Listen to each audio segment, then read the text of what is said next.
Hey everybody, I'm Jay Scherr with Jay Scherr Business Consulting. We help entrepreneurs, business owners, and other leaders maximize their potential, build rock-solid foundations for their businesses, and create more freedom in their lives. And you've joined Business Minds Coffee Chat.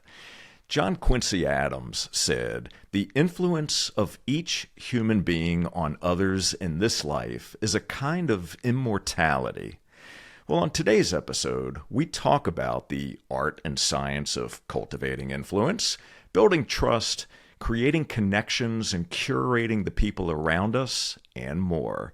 My guest is a husband and father, a behavioral scientist, a New York Times bestselling author, founder of the Influencers Dinner, and an adventurer who has traveled to all 7 continents and once narrowly escaped death while running with bulls in Pamplona. His work focuses on human connection, trust, belonging, and influence, and he specializes in applying the latest research to transform the ways companies approach marketing, sales, consumer engagement, and culture. His clients range from Fortune 500 brands like Microsoft, Google, and Samsung to startups. He's been featured in major media outlets including CNN, Forbes, The Wall Street Journal, Time, and the New York Times. Please welcome the man who's helping us understand that we can redefine any aspect of our lives with the people we connect with, Jon Levy. Jon, it is great to see you. Thank you so much for being here today. Are you kidding? This is the highlight of my day. Well, aside from playing with my baby daughter, but yes, for Beautiful. like a person I can actually communicate back and forth with, this is the highlight of my day.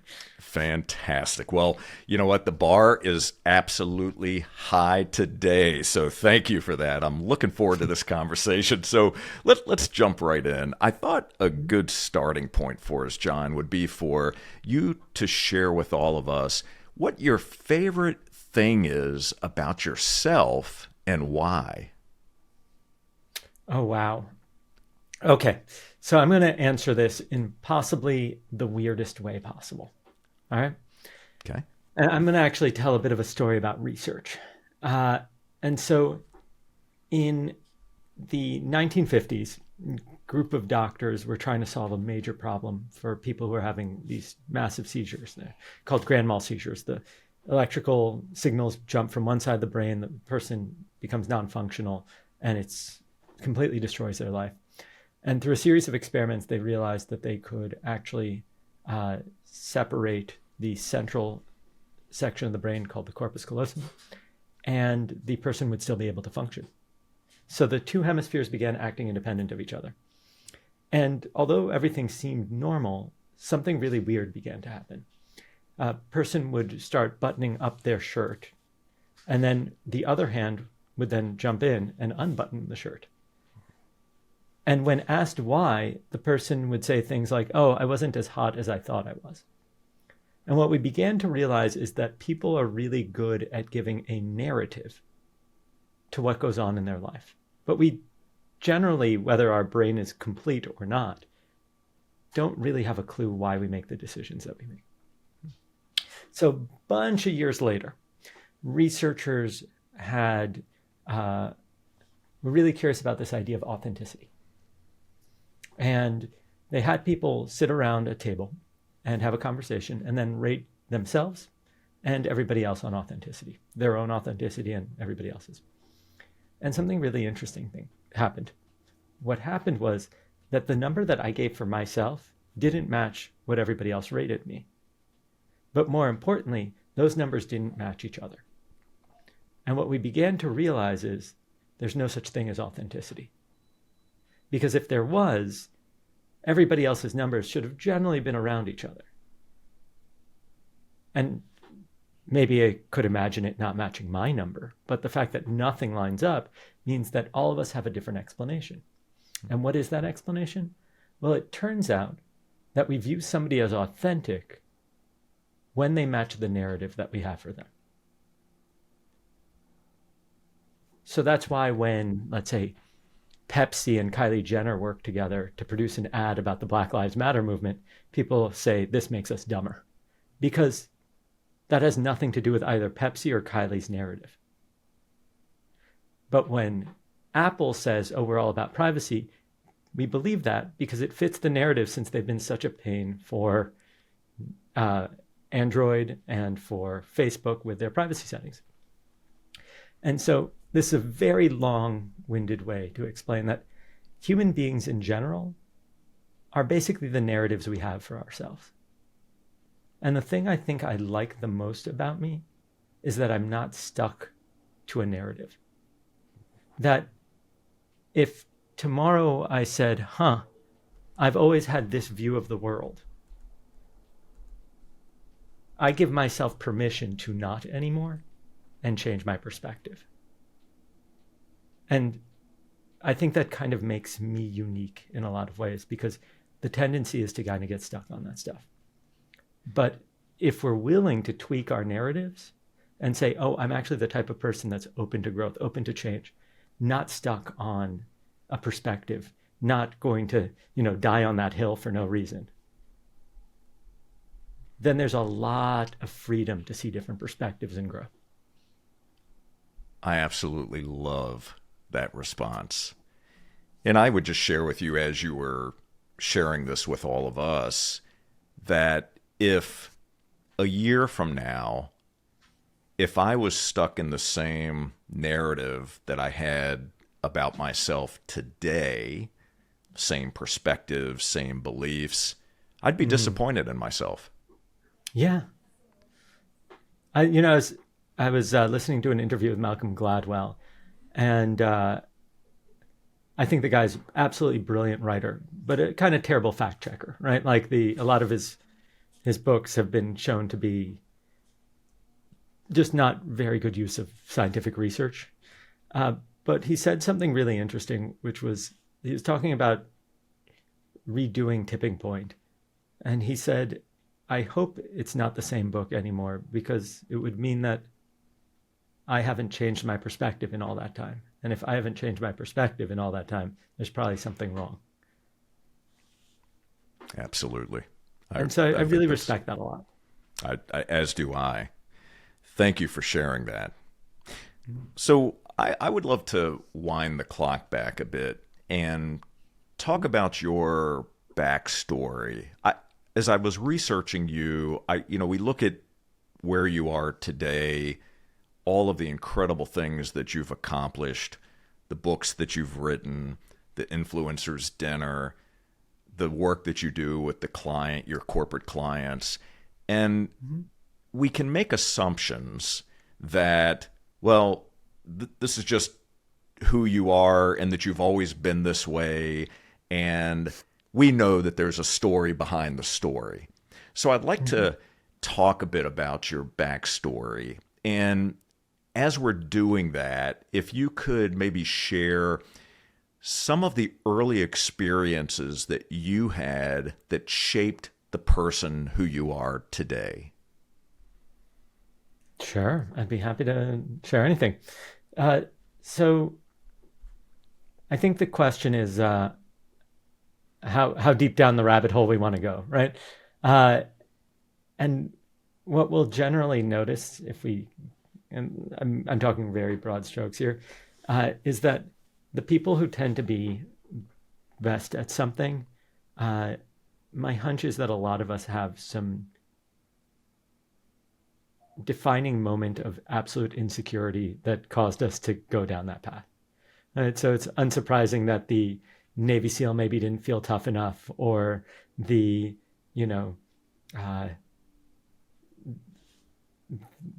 writer didn't feel smart enough, or whatever it was. For me, I would probably point to a very specific thing. The first is that I'm dyslexic. I have a learning disability. It was torture as a child. I mean, I would often be crying when I was trying to learn how to read. And I always felt like the outcast when it was time for group reading in class. I'd always try to come up with an excuse to go to the bathroom, or I would just be struggling so intensely with it that it felt like an extreme shame. All this kind of culminated when I was about, 8 eighth grade, I think it was. The head of our homeroom came into class and said, today we're going to be reassigning the seats in the class. There were only, I think, 16 or 18 of us. And each person got to secretly submit 2 people they want to sit with and 2 people they do not want to sit with. And something came out that was really kind of wild. There was this one kid that nobody wanted to sit with. And the second thing that came out was that kid was me. And I was just heartbroken. I always knew that I wasn't particularly popular, but I didn't think I was a social outcast. And so it's no surprise that the person that didn't fit in then spends his life trying to figure out how to give people a sense of belonging and connection and gathering them. And so, some people call it revenge of the nerds. Some people call it other things. But yeah, I was a geeky kid in an era where it wasn't okay to be a geek. It was, back then liking computers and programming and sci-fi wasn't okay. Now, Marvel Comics made it cool to like superheroes, and dot-com billionaires made it cool to like tech. So what was then something that you believed about yourself early in life that you discovered later wasn't true? Ooh, this is a really tough one. And so I can give you a theoretical answer, but I think that memory works in a kind of funny way. Most people think that we are actively recording memories and storing them. The problem is memories are more of a creative act. So you say, oh, last Tuesday, what were you doing? You think, okay, well, the weather was probably rainy. And then you start assembling what the memory is rather than having it be a recorded element. And then the weird thing about it is that each time you pull the memory, it gets edited and then restored. And so I probably have a lot of theories about things I believed, but the truth is, I don't know, I was 7 years old and it's probably been rewritten so many times that I've turned myself into the hero of my narrative. And so I probably thought I was a loser and uncool and, didn't fit in. And, do I still think I'm a loser? No, but I also don't think I'm particularly cool, right? You see people who are super stylish and going out and doing all these things. I wasn't that person. I was the one that was easy to get along with and was kind of interesting and was really good at bringing people together. And I'm okay with that. I don't need to be cool. Do you think you do cool things? I think I don't judge it on cool, because cool, I think, is evasive. And the moment that you pin something as cool, it loses its cool factor within a certain amount of time, right? I think I do things that are novel, that stand out as different. And I definitely think I do things that are remarkable. Meaning, when people find out about what I spend my time on, they talk about it to other people. And that is a bar that I hold myself to, because as a species, we pass down our knowledge through an oral history, right? We shared stories around the fire.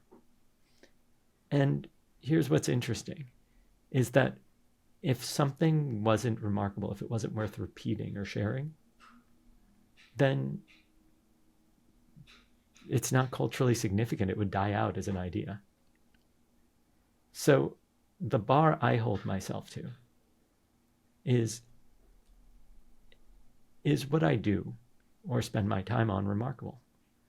And if it's not, then it better be something that at least I enjoy doing deeply, because otherwise it's not going to spread very well.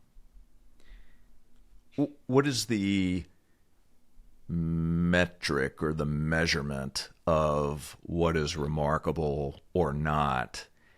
And is it important for the definition to be what others define as remarkable, or is it specifically an internal thing for you, what you feel is remarkable? So what I think is remarkable is almost unimportant. And the reason is there's a collection of human biases that get in the way. The first is something called the IKEA effect, which is that we care more about our IKEA furniture when we have to assemble it.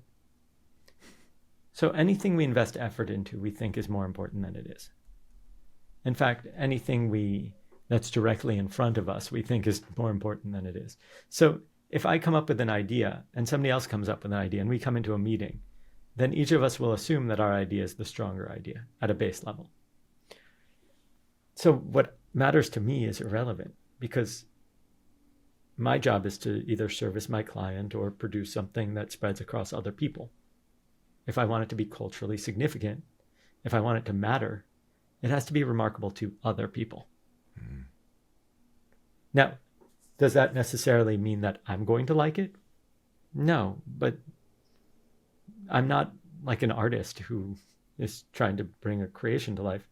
I'm a person who's gathering people and connecting with them. And that means that something has to happen in the in-between space. It's not about me.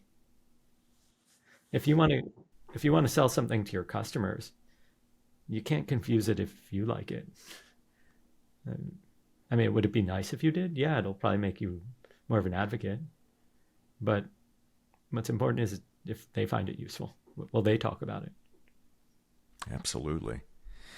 So let's fast forward a bit here. So in researching you and trying to better understand how the work that you're doing today, how it came about, and I want to specifically focus on the influencers dinner, mm-hmm. that piece of work. So you were, from what I read, you were 28 years old, overweight, broke at this point, and had no idea what I would go further than broke. I would say that like my entire mentality around money, it wasn't that I just was at zero, right? You could be at zero and know how to make money and have the mentality of like, oh, here are opportunities. This is how I can move forward. I was 28 and just didn't have the language for it or an understanding of how to support myself in a meaningful way. Is that a scarcity mindset? A scarcity mindset, I think, is that there isn't. There's a difference between that and the way that, let's say, very, very wealthy people talk about money. It's a different language. It's the difference between English and French. It is understanding that there are habits and conversations that people have when they pass down multi-generational wealth and protect it that are different than when you're the child of immigrants who grew up with virtually nothing, right? They did. I mean, they provided very well for me. I have no complaints about. But a scarcity mindset is there isn't enough. The vernacular of somebody who literally doesn't know how to make money is different than that. Okay. So that description at this stage in your life, and also not really knowing what direction you wanted to take or what you wanted your career to look like. Take us back to that particular point. What changed? What was the catalyst, or what were you hoping to do that ultimately changed the trajectory of your life? Well, if I want to really call myself out, I'd say I was status obsessed, right? I wanted to have the nice body, lots of money, and to hang out with cool people. And I was 28 and didn't really have a clue on how to do any of that. Now, if I was going to take it one step further, I think, I didn't ever question if that's something I should care about. And those two are different things, right? And I just wrote about this today, that the metrics by which I was evaluating if I was living a great life had nothing to do with the things that I actually ever thought through. Do I value lots of money, or do I value lots of time with friends? Do I value cooking home alone, or do I value being out? What is my measurement of success? But what I was clear was that no matter what, I wasn't the person with the answers. And I came across this study by these two guys, Nicholas Christakis and James Fowler. And they were studying the obesity epidemic. It was like the hot topic of the early 2000s, right? Everybody was so concerned, and rightfully so, that people were gaining weight so quickly. And there are two types of epidemics. There are the ones that are percentage of the population, like Alzheimer's, right? You don't get Alzheimer's because somebody sneezes on you. And then there's the ones that pass from person to person, like COVID. Now, here's what's really interesting. They looked at community data and found that if a person has an obese friend, their chances of obesity increase by 45%. Wow. Their friends who do not know the person who's obese have a 20% increased chance. And those people's friends have a 5% chance increase. And this kind of virality is true for happiness, marriage and divorce rates, smoking habits, voting habits.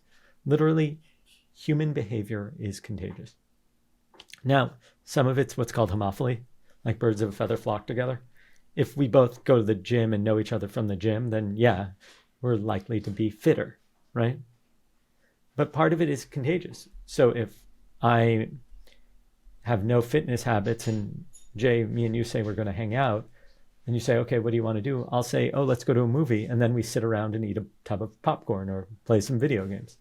And then you have permission and are enticed into eating more and participating in maybe very enjoyable, but not necessarily the most healthy behaviors.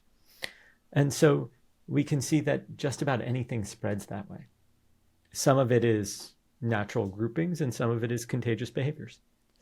And so I said, okay, if I want to live an extraordinary life, I need to surround myself by extraordinary people.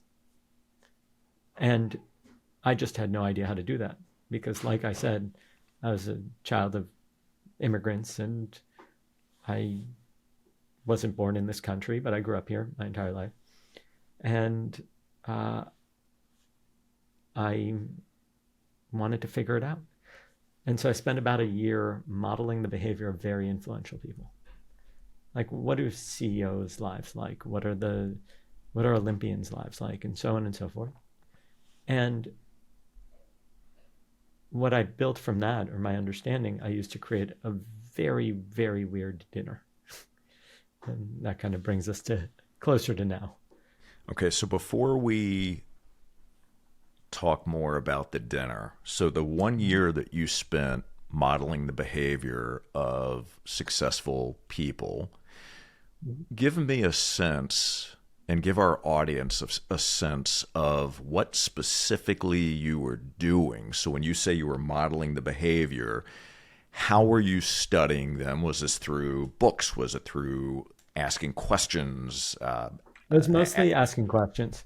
So I'd call up people and I'd say, oh, hey, can I get your thoughts on something? And I'd talk to an admin and be like, what is their day-to-day like? Or, who do they spend their time with and so on.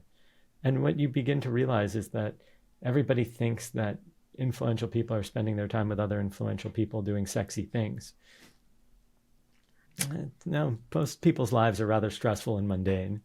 And then really fancy people mostly spend their time with their admins or executive assistants and some of the people that they report to, and then their family. And then maybe, like, I'm throwing out a made up number, like 3% of their time, they're doing something really sexy. And everybody thinks, oh my God, I wish I was there doing that thing. But let me tell you, if you actually go to a lot of these very sexy things, they're not necessarily that enjoyable once you're there, right? Like, is it very cool to go to the Emmys? Yeah, but you're mostly just sitting in a seat and you're not allowed to go anywhere because they're filming, right? It's not like you're having deep, meaningful conversations with all the cool people around you. If you're lucky for like 5 minutes on a break, you can go out, get some popcorn and bump into somebody.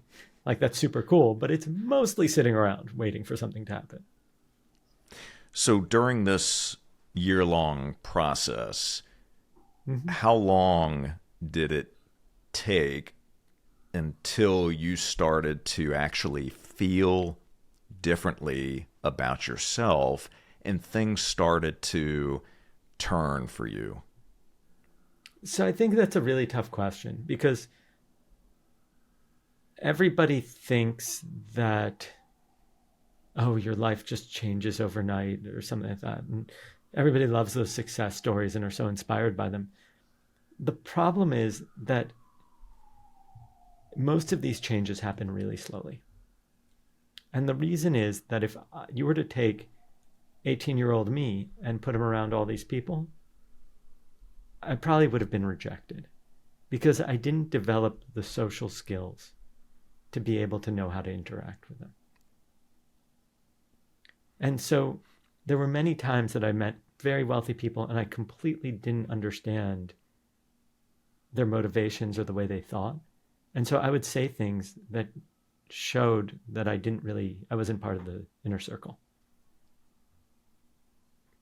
And so when it comes to kind of adopting new behaviors, it's often best that it happens through a slow process. It was probably year 3 of hosting events in a meaningful way that I started feeling like I was onto something. And it probably wasn't until like year 7 that I had meaningful access to things that really mattered. And it probably wasn't until year 10 till I really knew how to take those relationships and create something for my life that was like noticeable by others. So just for your listeners, so there's some context to it. About 13 years ago, I took this research and I dedicated myself to convincing people to come to my home, cook me dinner, wash my dishes, clean my floors, and then oddly they thanked me for the experience. And the way it worked is that they were invited to a secret dining experience with a catch. They're not allowed to talk about what they do or even give their last name. They cook a meal together and the food is awful because none of them know how to cook. And when they sit down to eat, they play a game to try to figure out what everybody does. And they find out, like the last dinner I hosted, which was on Friday in LA, we had an astronaut, a multi-time Academy Award winner who was vice president of production at Pixar. So did like fantastic movies. We had a multi-time Olympian and medaled and all that. And then we had a Nobel laureate. And that's in addition to all the other impressive people who were executives at entertainment companies or actors or whatever it is that you can imagine. So it's a really impressive group of people. And the joke for years was, hopefully I'll be able to accomplish something worthy of an invite to my own dinner. It wasn't till 2021. So I started about 2010 hosting in a meaningful way. That my second book hit the New York Times bestseller list. And finally, I had like one of these accolades that people could put, near my name. But, in all seriousness, I kind of liked the idea that I wasn't a somebody, but I'd figured out how to gather them.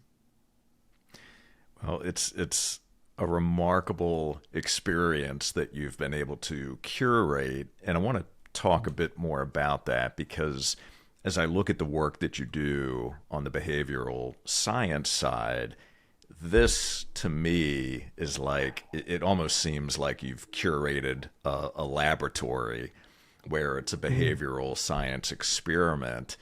And I'm curious, the different types of individuals that you invite to these dinners, they're in different categories. So you may have one, or you may have up to 2 people from time to time that may be in a similar category. But for the most part, they're all different. So there's no comparison happening at this dinner.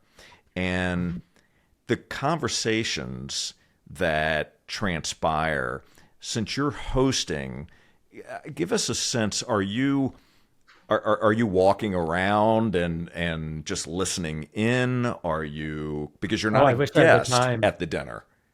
I'm more like a conductor, making sure that all the instruments are playing so that the meal could be done on time.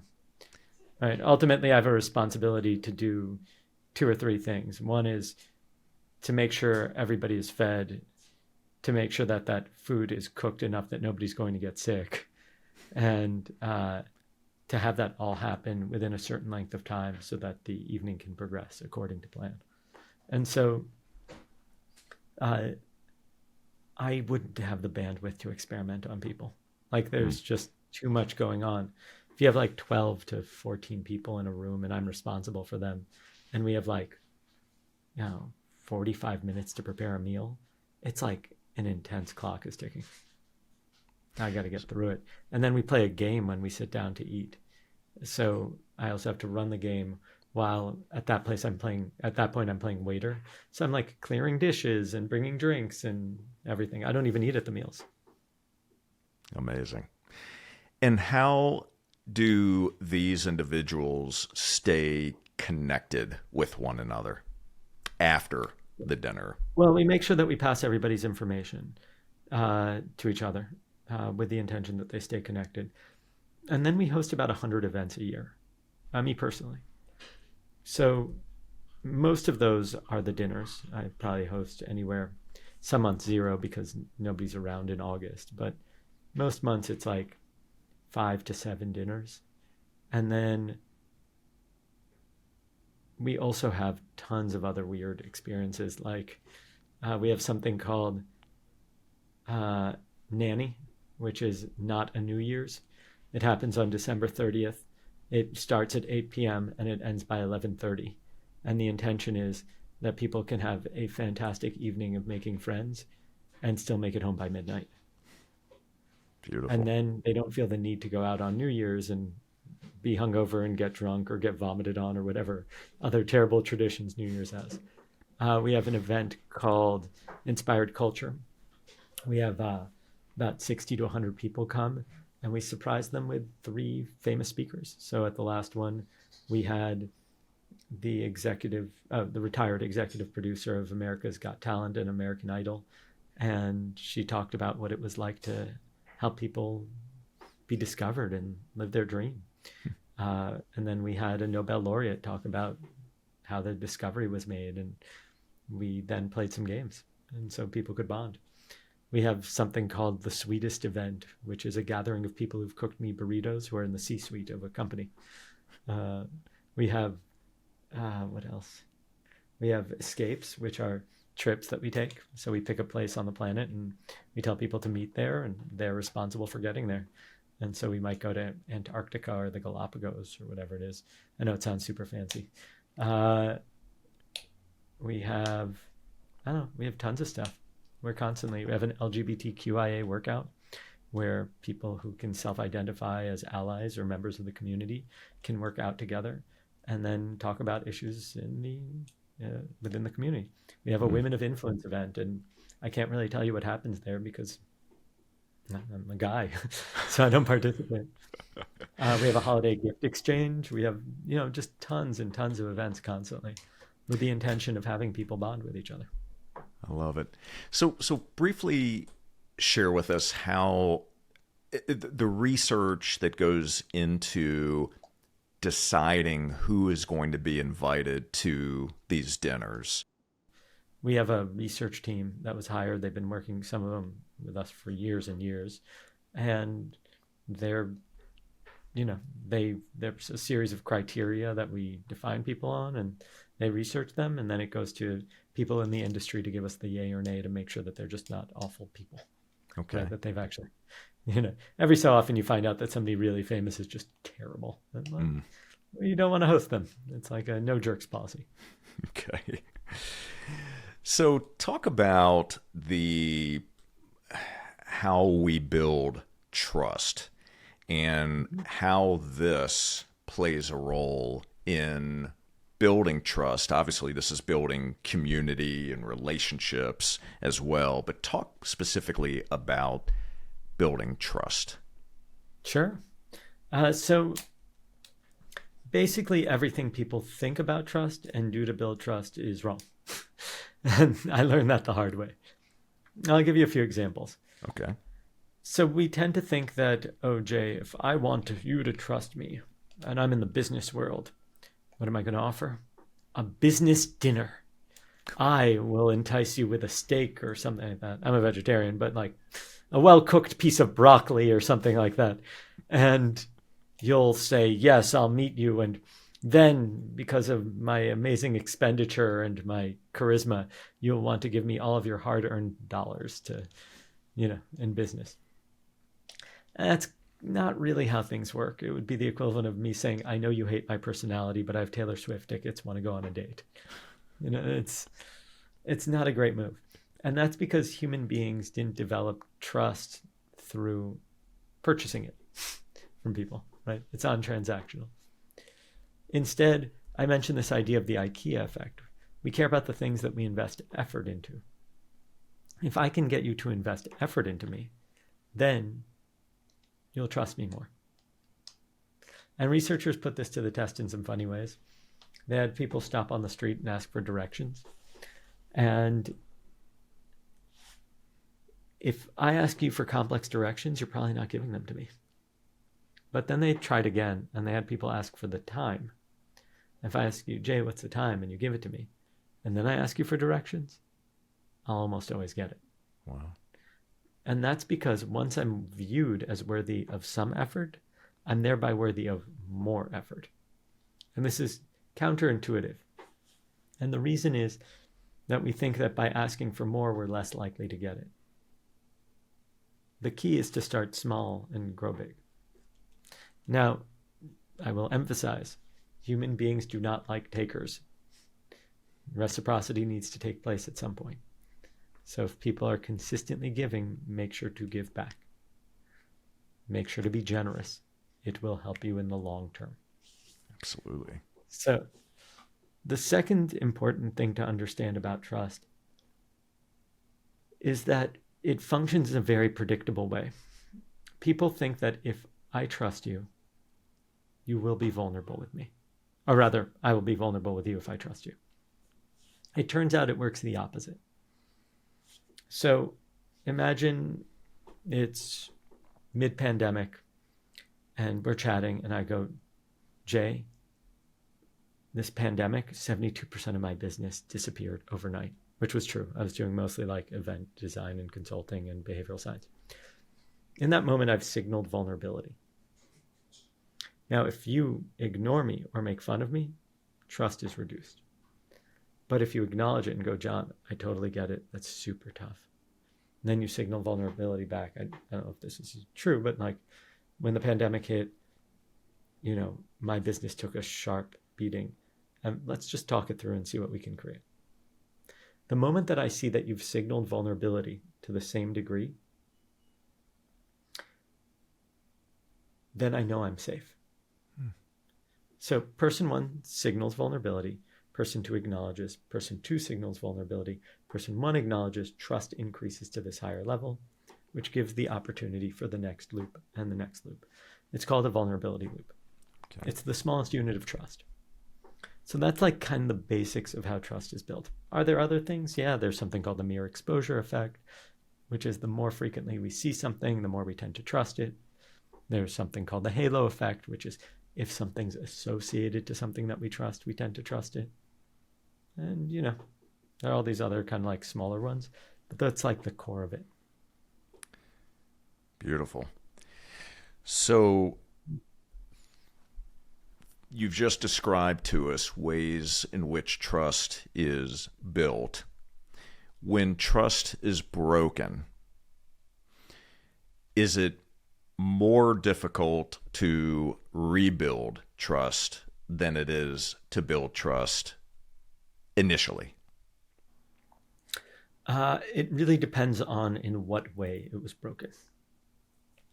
So I'll give you an example. Okay. Generally, researchers agree trust is made of three things. It's made out of honesty. You tell me the truth, right? You have integrity. The second is benevolence, that have my best interest at heart. And the third is competence, that you're capable of doing the job that I expect of you. If one day we're talking and you totally mess up your interview on your show, it just bombs, would I say, oh, Jay is incompetent, I can never trust him again? Probably not. I assume you just had a bad day and you've done this for a while. You've shown a really competent streak. Like, it's probably not such a big deal. But if you found out somebody was lying to you, you would probably begin to doubt everything they said and everything they say moving forward. Now, there's one weird loophole. The two of us are taking a walk, and you said, John, I forgot something in my recording studio. Can we quickly stop by? And I'm like, yeah, of course. And when we get there, 40 of my closest friends jump out and scream, surprise, happy birthday! It would be super strange if I turned to you and said, Jay, you just lied to me. We can't be friends anymore. Yeah. Why is that? Because you were being benevolent. Right. So I want you to notice a few things. The first is that a breach in competence, if there's a decent track record, not a huge deal. Can it be frustrating, annoying? Will people get mad? Yeah. But people get over it.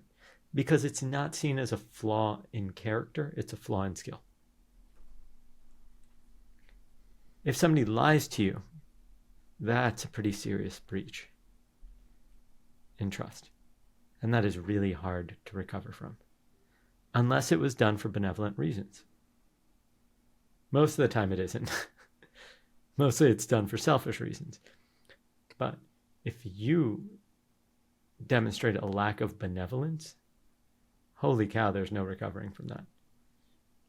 Right? Is there potentially? Maybe. But and that's because a breach in honesty and a breach in benevolence are seen as character flaws. You are fundamentally a flawed human being. Mm. And thereby, it's really hard to get through that.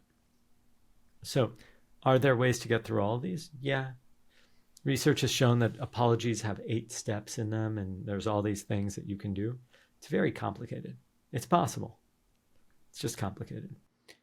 The additional aspect that makes it even more difficult is that because everybody has different baggage and different concerns, then what would work, apologizing to one person, may have no effect on another. Now, there's ways that you can look at it if a breach in honesty, then you can have penance, you can have something called oversight, which is your bank steals from you, oh, we screwed up, the government is going to have oversight on us, so we're not going to do anything. There's all these kind of things that you can do. But I think the important thing is first to understand where the breach occurred, and then evaluate from there. Makes perfect sense. So what are one or two bigger questions that you're asking yourself today? Bigger questions that you're contemplating? So the first is, I'm looking a lot at how do we get people to connect in deep and meaningful ways, both in person and remotely. Teams, companies, individuals are suffering a ton from loneliness and isolation. And unless companies do a lot of work to build culture at distance, you're going to see more and more demands that people will go or be pulled back into the office. But being pulled back into an office where nobody engages with each other is miserable. So then we need to reinforce culture. So everybody thinks, if we just force everybody into the office, it'll solve everything. It doesn't. At least in my opinion, we need to look at how do we create culture at a distance and in person. And then if you want to bring people into the office, do that after they feel connected and bonded to each other, and then pull them in. So it's an order of operations thing. Then I'm also looking at what are small interventions that we can do that really get people to be working at their best. What do I mean by a small intervention? 1 hour once this year, and then it affects the rest of the year somehow. Now that kind of stuff is really tough, but it's possible. And that's of what I'm focused on. Can you give an example of a small intervention? It might be like an hour with a talk, playing some games, and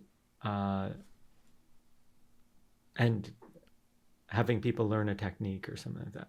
Okay. But in the process, they bond so deeply, and that technique becomes so relevant that they carry it with them throughout the rest of the year, and it joins or participates as part of the company culture. So it becomes ingrained. Excellent. Well, I appreciate you sharing those two bigger questions that you're asking yourself.